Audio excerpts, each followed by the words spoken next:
अरे रानी, ओ रानी, सो रही हो क्या अभी तक? रानी की जेठानी जोर जोर से चिल्ला रही थी। घर के आंगन में खड़े होकर रानी यानी मैं भागती हुई अपने कमरे से निकली और बोली, दीदी आ गई।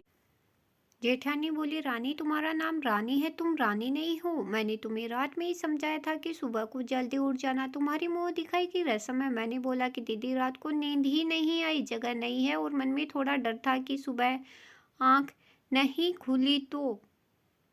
रजनी दीदी हंसती हुई बोली, रानी मेरी प्यारी देवरानी, जल्दी से घूंघट कर लो, अगर माँ जी आ गई तो हंगामा हो जाएगा। मैंने घूंघट किया ही था कि तभी वहाँ माँ जी आ गई और कड़कड़ाती आवाज़ में बोली, चलो अब क्या यहीं गपशप लगाती रहोगी?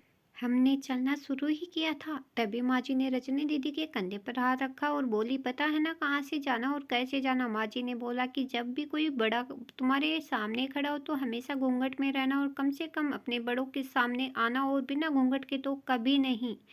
रजनी दीदी कुछ बोली ही नहीं, बस अपना सर हिलाकर हाँ बोल दिया। मैंने भी बस अपना सर हाँ में हिलाया। माँ जी ने जाने के बाद मैंने पूछा, रजनी दीदी आप तो स्कॉलर हो और इन सब चीज़ों को कैसे निभाते हो? रजनी दीदी मुस्कुराई और बोली कि मैं थारे जेठ जी से बहुत प्यार करती हूँ, इसलिए अभी तक चुपचाप सब चीज़ें निभा रही हूँ।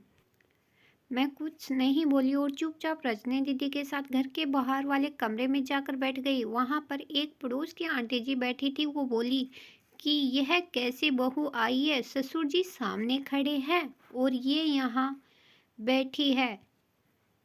मुझे कुछ समझ ही नहीं आया। मतलब रजनी दीदी बोली कि आंटी जी अभी नई बहू है, यहाँ के रीति रिवाज सीखने में थोड़ा समय लगेगा। रजनी दीदी मुझे वहां से उठाकर मेरे कमरे में छोड़ेगी। 6 महीने यूं ही छोटी छोटी चीजों में बीत गए। फिर एक दिन मैं राहुल के साथ साड़ी लेने गई। राहुल का फोन आया और वो दुकान से बाहर बात करने चला गया। साड़ी की दुकान पर मैं बेधड़क होकर साड़ियाँ देख रही थी।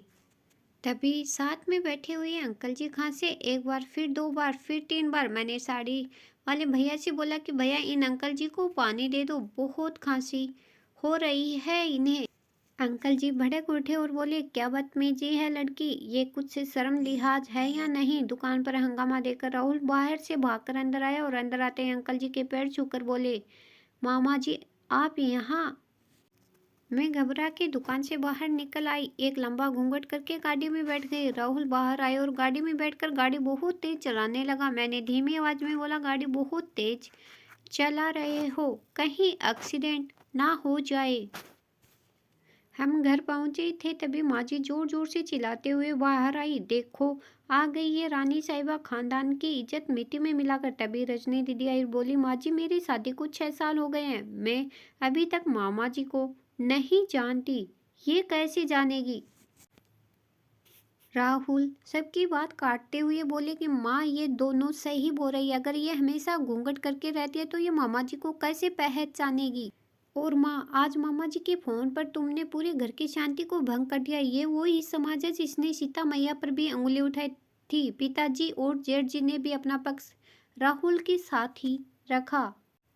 माँ जी थोड़ी देर सोचने के बाद वापस रजनी दीदी और मेरे पास आई और बोली कि तुम दोनों को अपनी मर्यादा पता, मुझे उम्मीद है कि तुम कभी भी मेरा सिर शर्म से नीचे नहीं झुकने दोगी। हम एक ही परिवार के सदस्य हैं, हमें हमेशा साथ रहना, अच्छा वक्त हो या बुरा, हर सदस्य को अपनी मर्यादा पता है। माँ जी ने मुझे और रजनी दीदी को गले लगा लिया।